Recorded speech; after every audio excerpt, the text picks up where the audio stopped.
Lordsview Industrial Park on the eastern outskirts of Johannesburg recently hosted the Cycling South Africa National Criterium Championships. The event was mooted and motivated by the man behind the popular East Side Crit series that featured on Cadence recently. He's a man who races as a professional and is now giving back to the sport. Jeremy Martins.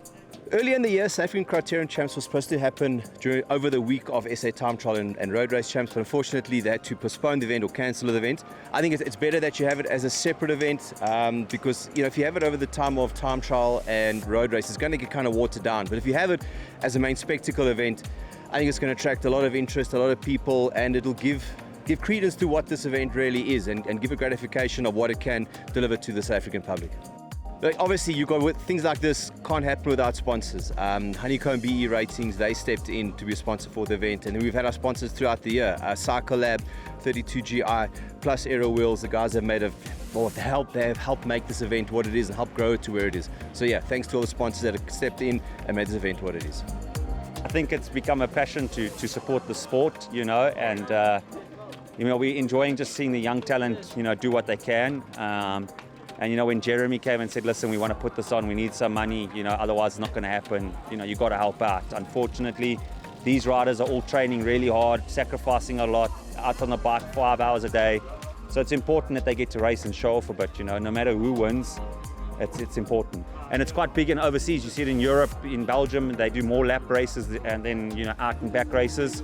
So I think, change of venue as well. It's just hard to get people to buy in, business parks to buy in on it, because obviously riders get bored of the same route. But I think Jeremy and his passion is always what makes things happen. Wahoo had set up a warm-up area, allowing the riders a chance to get the legs firing ahead of what is a fast and dynamic form of cycling. The first of 5 races was over 6 laps of the 3.2 kilometre circuit, all taking place within the quiet roads of the Lordsview Industrial Park. The early race was a group of 60-plus men and a couple of junior women, Megan Botha and Mianette Teron. 2 categories in one, each racing for the honour of wearing a distinctive national champions jersey. There were 7 highly competitive 60-plus men who, for the early laps, were being put through their paces by the young Megan Botha of the Pertec customised cycling team. Among the men were some legends of the sport and cycling industry like Gary Biernacke, Roberto Nuri, Jorge Faria and Colin Germs. Bruce Viljoen then attacked and put himself up the road early on. A bold move considering the strength of the riders behind him and the number of laps to go. These are all wily, experienced racers who've been doing this for decades and know each other very well from racing week in and week out. No one was prepared to give an inch. Eventually, Megan Botha was joined by Bruce Viljoen on the front. Then Gary Biernacke made a move from the back of the group. And halfway through the race, hardman Jorge Faria made a telling attack, opening up a race-winning advantage. Behind him, they were suffering. Faria duly soloed up the final drag to victory with time in hand. Megan Botha was an impressive junior women's winner, and Colin Germs and Bruce Viljoen took second and third behind the champion Faria. It was a bit hard. The young girl made it hard for us. With 3 laps to go, I just put the hammer down and they let me go and I stayed away. One of the biggest fields of the day was in the 30 to 39 veteran men's age group who raced alongside the junior men over 12 laps. 32 riders across 2 categories made for a thrilling spectacle and intriguing racing. Kyle Mitchell, in the distinctive colours of the headline sponsors Honeycomb BE Ratings, was joined in a move by Baron Berger in the Team Demicon kit. The pair worked hard and well together to consolidate their advantage over the chase pack for lap after lap. Both are experienced racers with a long list of podium places in long races and short around the country. It was Mitchell who managed to outride Berger in the final push for the line to take the national 30 to 39 Vets Criterium title. A strong field of junior men had come from all around the country for the rare chance to race a Criterium National Championships. The early aggressor was Matthew Sim from Northcliffe in Johannesburg, who'd spent some time this year racing in Belgium, where crit racing is something of a national pastime. It was a brave move by Sim, who along with a few of his fellow racers at Lordsview would be heading to Kenya shortly to take part in the CAC African Continental Championships shortly after the Crit Championships. The big peloton of around 14 riders though was not about to let Sim ride solo to the finish. and they began working to close the gap. With very few teams involved, the cohesion was at times a little loose. But their work paid off and they caught Sim. The long uphill drag to the finish line is a real test after 12 laps. Keeping sheltered until the perfect moment is the key. Gustav Rollo did just that. He was able to execute his plan and edged out Reitz Hofmeier to take the win. Willem Nieuwoud was the bronze medalist. 9 laps are on the cards for the 50 to 59 Masters, who are racing with the veteran and Master women. Maurizio Mortellini in the Pertec customised kit went early, and he had the company of Anton Fati. The Vets and Master Women's group was strong, comprising riders across 3 age categories. All were doing 9 laps as well. The racing among the 11 vet men was focused and intense. It was clear that Mortellini had good legs and was the man to fear. He closed down a move by Paul Enright and then pushed on to open a gap to his rivals. He used the fast downhills to his advantage, and he fueled well. Although he was caught, he still had the power to go on and win, raising his arms in victory after the 9-lap race. Yeah, I did try. Obviously, try and break up the bunch and cause a bit of havoc. But with the wind on the course, we knew it was going to be tough, so we brought it down to the finish. The Elite and Under-23 women's race attracted a strong lineup of top racers from around the country as they prepared for their 12 laps alongside the 40 to 49 veteran men. The 2 dominant teams on the start line were the Santon City Cycle Nation squad and the Pertec customised cycling lineup. The men's 40 to 49ers were a 23-strong peloton and they rolled away just a few minutes ahead of the women. 6 elites and 3 under-23s made up the women's peloton. Once the men had settled down, it was Johan van Rooyen and Werner Roux who attacked and got away early on. And then it was van Rooyen on his own. Roux couldn't stay with the pace of van Rooyen and dropped back to manage his efforts. Behind him, the big group of chasers were working to close down the gap, although Roux's teammates were content to sit on. The women's race had also split up with 2 riders going on the attack. Santon City's Carlo Oberholzer and Pertec's Lucy Young had opened up a sizable gap to the small chase group. The pair were happy to work together for the time being. Both had team members in the chase group. A glance back down the road revealed the extent of their advantage and perhaps a reassessment of their respective strategies. Oberholzer is a vastly experienced racer with multiple national titles, including this year's road race title and major race wins to her name. 30-year-old Young is new to the elite peloton, although as a top-level international triathlete, she's well versed in the tactics of racing.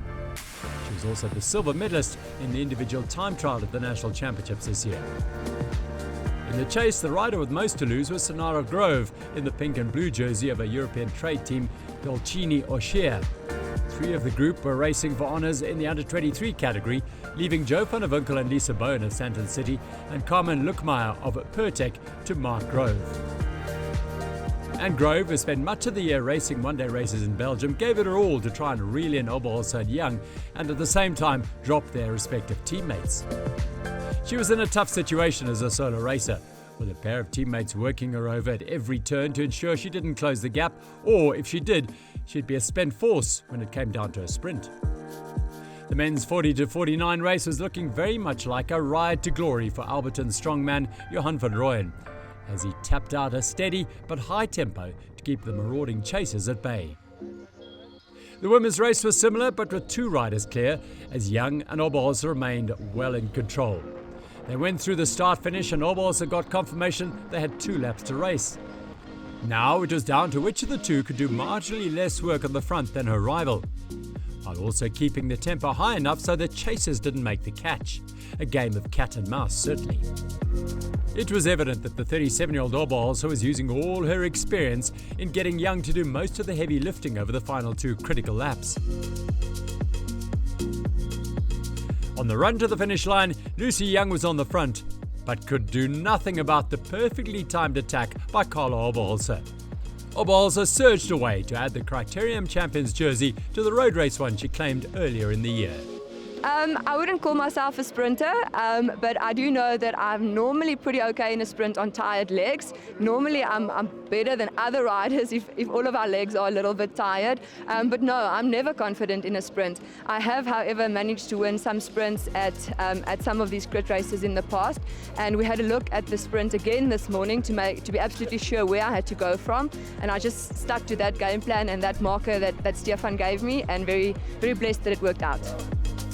A shiny new national jersey for Carla to add to her 2 road race and 1 individual time trial national champions jersey. Lucy Young took second. Sonara Grove repeated her 3rd place finish at the road race championships earlier this year. The final race of the day was the men's elite and under 23 race. 26 elites would be followed out onto the course by 11 under 23s for 15 laps of the 3.2 kilometre track. They'd come from far and wide, Kaberga, Cape Town and Bloemfontein included. Everyone wanted this title. The local riders, like those on TEG Pro Cycling, RKC Collective, ACDC Lusa and Honeycomb teams, had the advantage of knowing the track very well after racing in the monthly East City Crit Series, where RKC's Rowan de Ploy was a dominant figure.